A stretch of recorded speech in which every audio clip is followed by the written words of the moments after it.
When you're thinking about restoring your old windows, you know, there's a lot of reasons. Why would I restore an old window? Why don't I just throw a vinyl window in there? Because they're pretty cheap. And the reality is most vinyl windows in the market, if they last 10, 15 years, you know, you're lucky. And then the springs and the balances stop breaking on them. The thermal panes can fail. Another reason you want to save your old windows is because they're made of old growth wood. I'm assuming you all live in houses with double hung wooden windows with ropes and everything. So your house is probably 90, 100 years old. So all the wood in your house is old growth wood. And the fact that your windows still operate after 100 years, you know, with a little bit of treatment, you can make them work like new and you can make them just as energy efficient as any replacement window on the market. So there's a lot of good reasons to restore your old windows. The one thing that I try to encourage people to do, though, is when you're going to restore an old window, is to think about it logically. You know, what do I have to do to restore this old window? Like, you know, you're not just going to go in there and throw a little bit of weather stripping on it and consider it restored if all the glazing's falling off on the outside. So when you look at your windows, you want to look at the outside of your windows. If all your glazing's falling out, that's a big area for heat to escape. If there's no glazing in there, it's going right through the glass and right out through the storm, etc.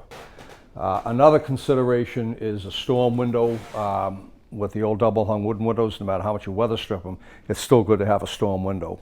Some of the other considerations, if you have children, you know, what kind of paint is on the windows. If it's lead paint, you know, you're probably going to want to get them stripped. Stripping them is not a bad idea. You get down to the bare wood, you can do a lot of wood repairs. You can bring them back and make them look like brand new again. They'll last another 100 years easily. One of the things too you want to check out when you're lifting up your windows, just get a feel of what kind of condition they're in, is if you feel where the mortise and tenon joint is down there, if you feel like there's a lot of missing wood, a lot of rotted wood and all that stuff, okay, then you know you're going to have some joint work done, and I'll show you how that's done when I pull the window out. Anyways, what we're going to do is start with the first process as to how to take the window apart. And as Steve had mentioned, do you have to take the whole casement off? And the answer is no. All you have to do is just take the stops off and the window should pop right out, unless you have metal weather stripping. If you have metal weather stripping, it's a little more difficult, but I'll show you how to deal with that. The stops here, you know, are probably not like the ones in your house. This one here, if you pull the screw out, the stop will fall off. The stops in your house are probably all caulked and painted here, and they probably have nails in them, and everything under the sun keeping them on. So when you take them apart, it's going to take some work. The first thing you would do is take the screws out. And usually in most houses, when you have the screws, they've been painted over. So the first thing you're going to have to do is get the paint out of the slot in the screw to get the screw off. And it's basically you just take a hammer and a screwdriver and just tap it out gently. You get the whole screw cleaned out, and then you can back it out and take the screw out. Then, like I said, you probably got plenty of caulking and paint in here over the years. So the best thing to do, so you don't break any of the parting beads, is you want to make sure you cut here. And when you cut it, you don't want to try to get it all in one swipe, because then the paint will peel and pop, and then you're going to have a lot of repairing to do when you go to repaint it. So what you want to do when you do this is you start and just very gently and slowly score it. And instead of doing it hard, just go over it 8 or 9 times, just gently. Just keep going over it, pressing a little more each time. And that way there, the stop will pop off, and you won't be busting all the paint up, and you won't have a lot of repairing to do when you put the window back together again. So it's something you really might want to keep in mind. And then to take when you take the screws out, like I said, you know, more than likely yours aren't going to come right off. But by using the razor blade, you'll ease it off. And then you want to use like a pry bar.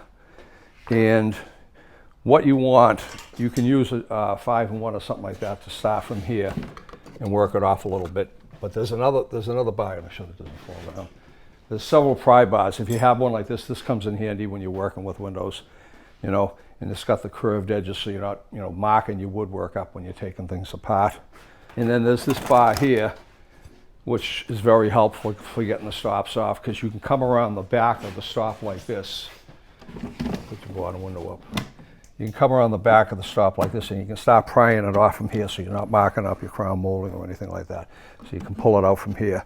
And usually it's kind of like a bow and arrow. You get the center out first. Okay, once that's pried out, you can either let the bottom come out like that and then drop the top down, because the top is usually more, you know, like it's got an angle cut in there, and you don't want to try to pull the top out first, because you could break the stop in half. So when you pull the bottom window out, again, sometimes you'll have metal weather strip, and when you run your window up, and if you have something like has a tongue sticking out and it sticks into a slot in this window, that's going to be really difficult to get out. The only thing I can tell you is when you take it out, make sure, and I'll take out this piece of weather strip in here to kind of simulate that for you.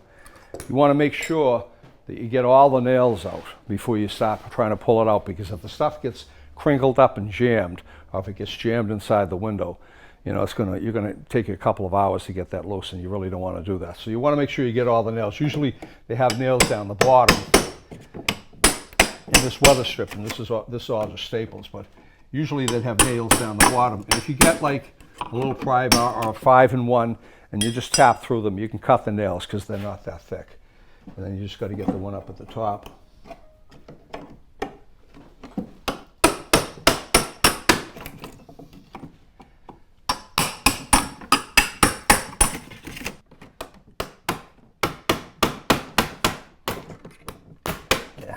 Now if all the nails are out, it'll pull right out for you. When you get all the weather stripping out, you know, the window generally will just pop out for you.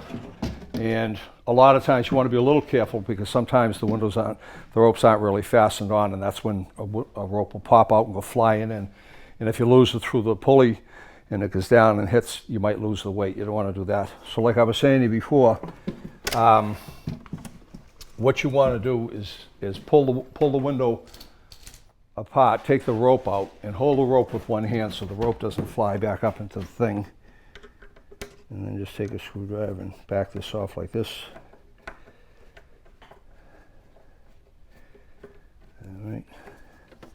And then you can tie just a knot like this here, like a slip knot. And just let go like that so the weight doesn't fall all the way down.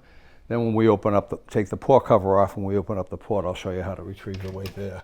Like if you just put the ropes in and you didn't fasten them somehow, there's a good chance they may come flying out during operation. They have to take the whole window apart again to do it. So then again, it's just an easy slip knot just like that, and just hold it.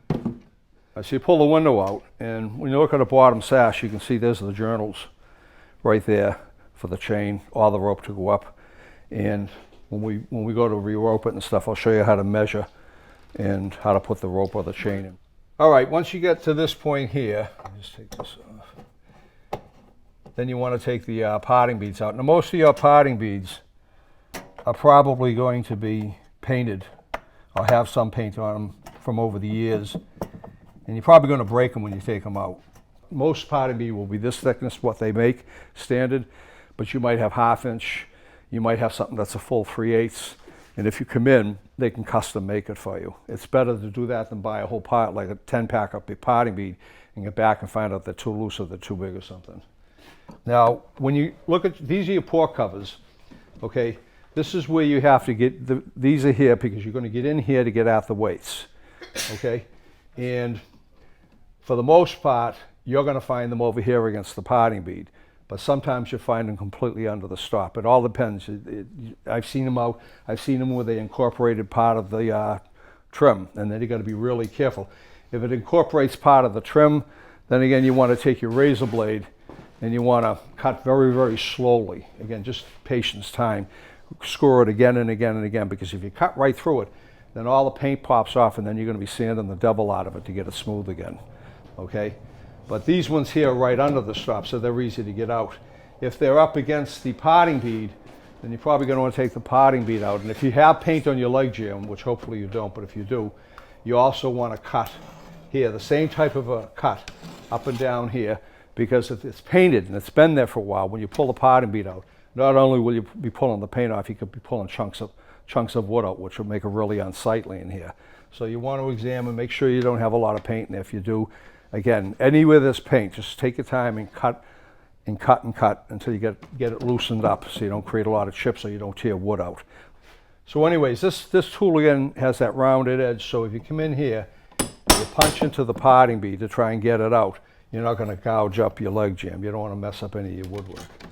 And you know, eventually you can work it out. If they're really loose like that, usually they'll get caught here, so if you can just twist it a little bit, you can pull it out just like that.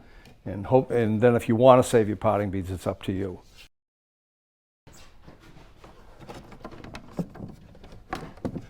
I find if you take the top window and just pull it a little like this to this side, then you get a little more room to work the parting bead out that way there.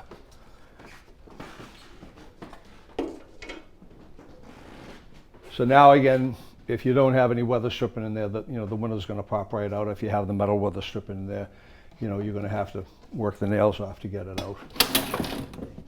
And this one here has chains. I don't know how many of you would have chains in your house, but if you're going to take the chains off, it's a lot easier to work on them when they have chains on them, because all you need is a couple of these little coil things and you can take the chain, pull it down, and you can run the coil thing right through here, okay? And that way there, the chain's not going to go flying into the thing. It's really a good idea to see to it that the weights don't fall. Just don't let them fall into the pocket. It's worth whatever effort you put into it to get it to do that.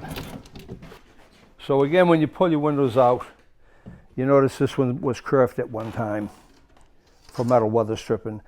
On your top windows, if they were curved for metal weather stripping, even if the weather stripping has been removed over the years, you can easily take a piece of the siliconized bulb and slide it right into that curve.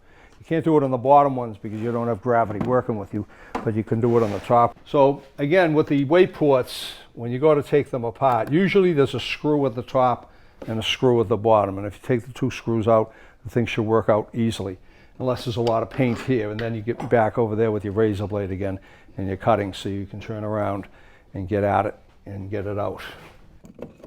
When you pull your weight port covers out, you can see the angled mitered like that, and the leg jam will be mitered so to receive it like that. Usually there's a nail that comes out here and catches this, so usually when you slide it back in, it's held by that, and then you pop it into there, you put your screws right back in, and hopefully that's all you have to do. Sometimes they're really fatigued. You can see this one's been fatigued. It looks like there's been termites partying at the bottom of it. But if you get all fatigued and everything, you have to find some creative ways to fasten this back in and secure it there. There's a variety of things you can do, but hopefully yours are in shape and you don't have to do any of that. And when you take that out, then you can turn around, you can see where you can take your rope, just pull it and undo that slip knot, and then you can pull your weight right out. So again, you don't have to worry about it falling down, you don't have to worry about them jamming into each other. I'm not using any gloves here today because this has been taken apart a million times, but in your house you may want to wear gloves, because if the dirt in there has probably been there since the Revolutionary War. So it's dirty, it's dusty in there. Your hands are going to get really dirty doing this part of it. And if you get a splinter, I've had it happen to myself. I get some really bad infections. So you really want to probably wear some thin gloves just to protect your hands while you're doing this kind of work. And again, a mask too. And then the chain is easy. All you have to do is pull that little clip out. Sometimes you can just grab the chain and just do that. Just get that screw out of there. Now, these are the type of clips you use to keep the chains on. And when we're going to rehang, we're going to go through the whole process of rehanging all these. But you notice there's a little bit of excess there, and that's so that the weight hangs evenly. You want to make sure that the weight's not cocked, because what will happen is when it's cocked, you hit bing, bang, boom every time you open and close the window, and you don't want that. A lot of times when the wood is fatigued and stuff, and you can't get the weight port to sit in there right, I use an air gun and a nail gun, and I will shoot nails through there myself just to tie it up on the other side. It's important that that's not flapping around when you're done. You want it to go back on securely the way it came off. So.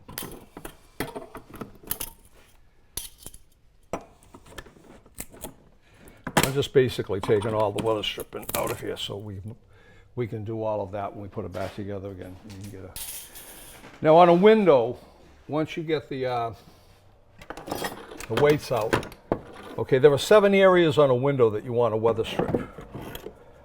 Okay, you want to weather strip the bottom because you can lose heat there. You want to weather strip the meeting rail. You want to weather strip the top. Okay, and then you want to weather strip the 2 sides of the top window and weather strip the 2 sides of the bottom window. That's the 7 areas that really should be weather stripped. All right, so these are the pulleys. And you want to pay attention to those once you got the window apart. I mean, if they're not moving, if they're really dirty, if they're painted, you can take them out and you can clean them up. You know, throw them in a can of paint stripper, pull them out, clean them off with steel wool. WD-40 is a good thing to lubricate them with. I mean, if they're in and they're functioning, everything's good, it's still a good idea to spray and lubricate the pulleys and stuff like that. You want to make sure your pulleys are in good shape, because if you put your window back together again and one of the pulleys is cracked or whatever, at some point, that's going to cause a problem. You're going to have to take the window apart. So you want to check your pulleys and make sure they're in good shape. Okay? And so when you're going to put your window back together again, you have to decide for yourself, what do you want to use? Do you want to use rope or do you want to use chain?